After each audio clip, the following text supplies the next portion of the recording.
talking about completing the square and how we can use completing the square to determine the vertex form of a quadratic. So as you can see in our standard, what we're focusing on, so we can understand the entire standard, is specifically we're looking at a technique called completing the square, which helps us to solve quadratic equations. Okay, so first let's go ahead and do a little bit of a background that helps us understand the quadratic. So whenever you have a quadratic that has three terms, what we call a perfect square trinomial is one where we can go ahead and we can take some type of binomial and square it. And if the binomial square gives us this as a result, then it's a perfect square trinomial.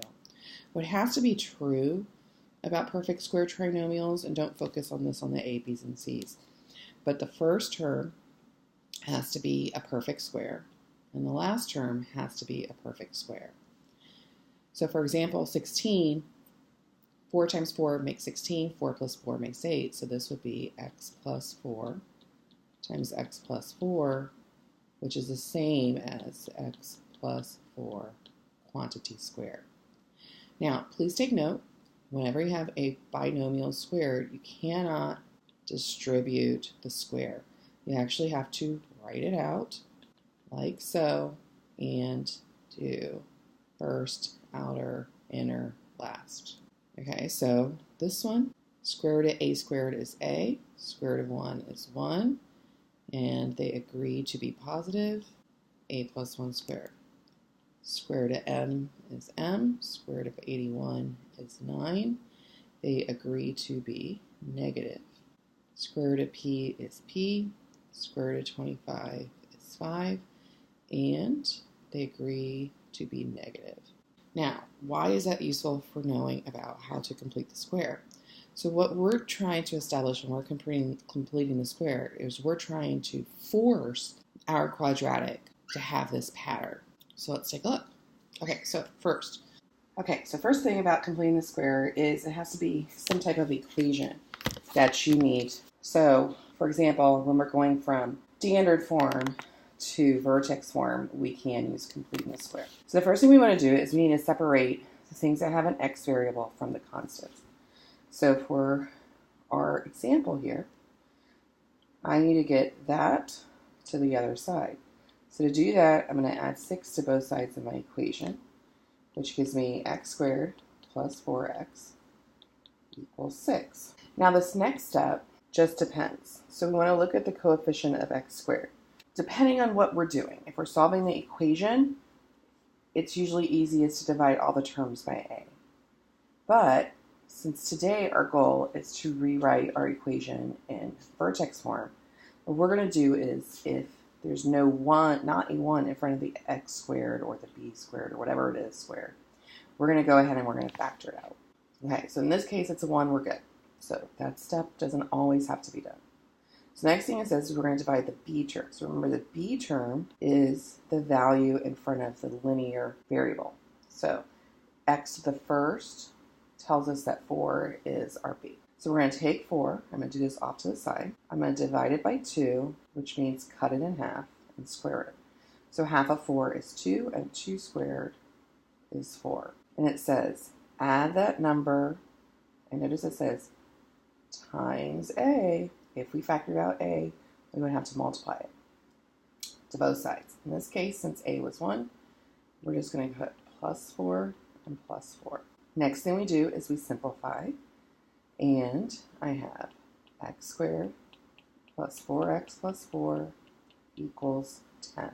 And now I'm going to factor the quadratic expression on the left.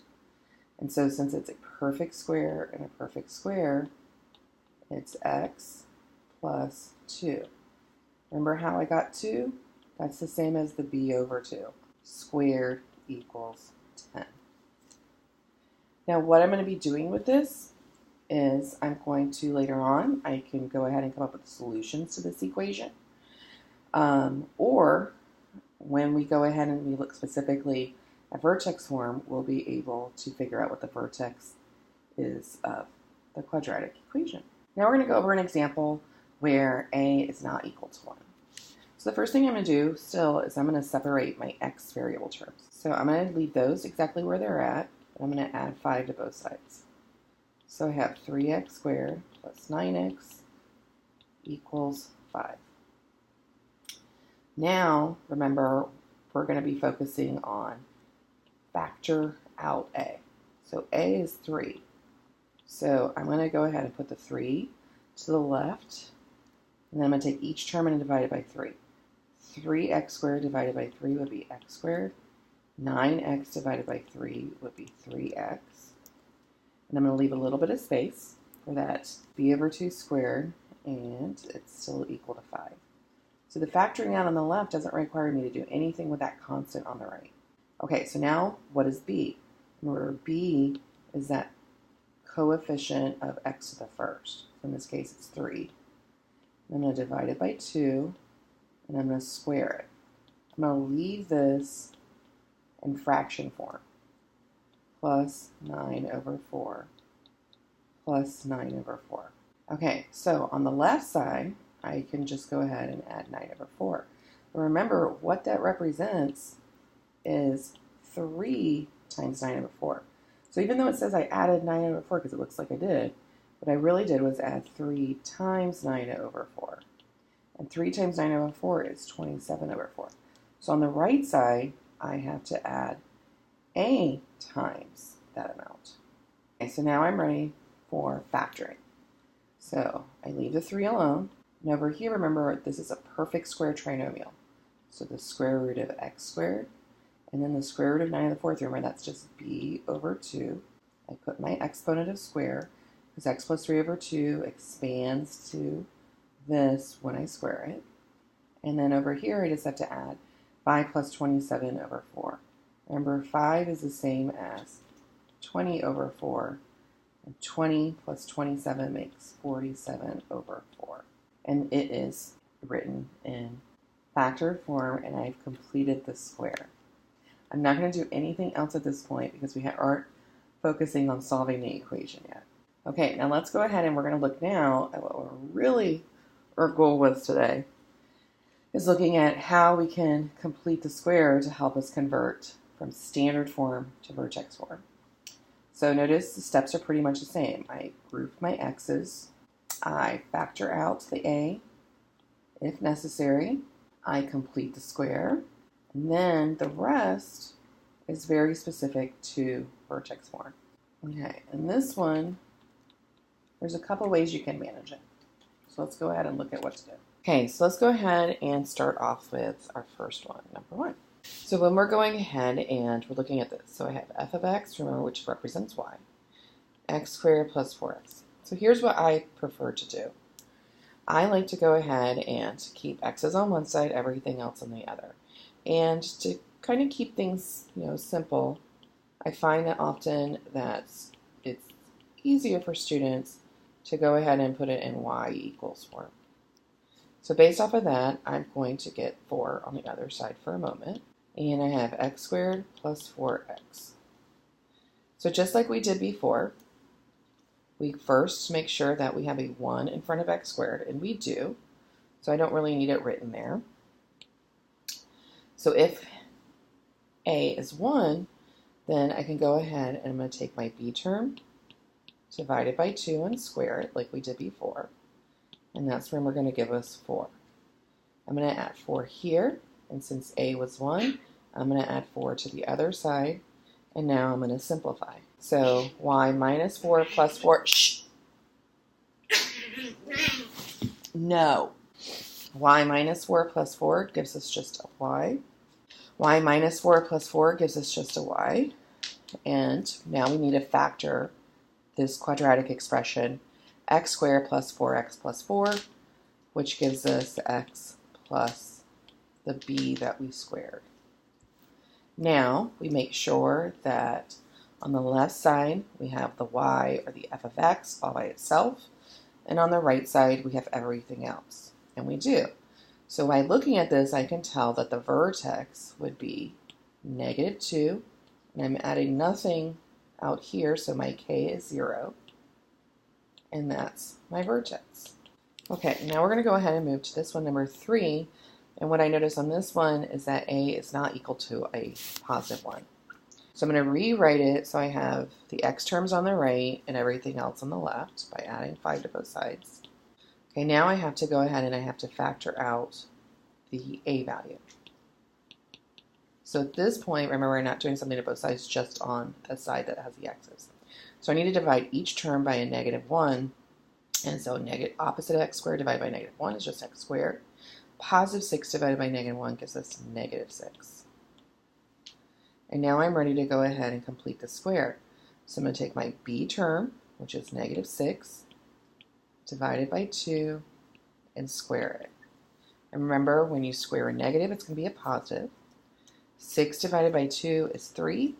3 squared is 9. So I get positive 9. So over here in the group that I'm completing the square with, I'm going to put positive 9.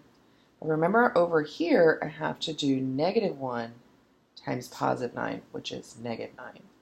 And that's because that 9 times that -1 is worth -9. Okay, now we simplify. Y plus 5 minus 9 would be y minus 4. -1, and now I want to go ahead and I want to rewrite this trinomial as a binomial square. So it's x, and then it's a minus in the middle because there's a minus in the middle here, 3 squared. Now I want to go ahead and finish writing it in vertex form. To write it in vertex form, I need to get that y by itself. So I'm going to add 4 to both sides. Remember, when I add 4, I add it outside of the group. So it's y equals -1, which I'm just going to leave as a negative sign, times x minus 3 squared plus 4. And so my vertex now is I'm at positive 3 to the right, 4 up, and then remember, this number tells me I have a reflection. Okay, now let's see how we're doing. So what I want you to do is pause the video and see if you could do this one by yourself, and then we'll go on. So let's see how you did. Okay, so first remember you had to separate. So you should have gotten y minus 13 equals 2x squared minus 12x. Hey, hush. You need to hush. No wrestling. Be quiet. Now we're going to go ahead and we're going to factor out the 2. Now we complete the square. -6 divided by 2 squared is positive 9. But remember, that has a value of 18, so on the left side I have to add 18 because 2 times 9 is 18. Now I simplify. Y plus 5, 2, quantity squared, because remember I squared the 3 to get the 9, and now I rewrite it in vertex form by subtracting 5 from both sides. Y equals 2 times x minus 3 squared minus 5. So I know that my vertex is at 3, -5, and I know I have a dilation, or I could say a vertical stretch, by a factor of 2. Okay, so now what we're going to do is we're going to go ahead and we're going to do one more problem, and this has a fraction, which makes people frown sometimes. So I'm going to rewrite this in terms of y, and I want to get that -5 out of there and put it temporarily with my y. So I have -1/2 x squared minus 4x. Okay, so I need to factor out that -1/2. And so remember, this one's a little bit harder. So when you're factoring out, remember, you're really dividing. So I need to know what's 4 divided by 1/2. That's the same as 4 times the reciprocal of 1/2, which is 2 over 1, which gives me 8 over 1, or 8. And remember, since it's a negative divided by a negative, it makes a positive 8x. It makes a positive 8x. So here's what I have now. I have y plus 5 equals -1/2, which I factored out, x squared plus 8x. So now I'm ready to complete the square. So I take my b term, divide it by 2, square it, which gives me 16. And now I have to go ahead and add the value of that to the left side. So remember, this is worth negative 1/2 times 16. And negative 1/2 times 16 is negative 8. So I'm going to add negative 8 to the left side. Now I simplify. Y minus 3, negative 1/2, factor this. The last step, write it in vertex form. Y equals negative 1/2 x plus 4 squared plus 3. So my vertex is at negative 4, positive 3. And there is a reflection because of the negative. And I noted it's a vertical compression, so it's going to be wider by a factor of 1/2.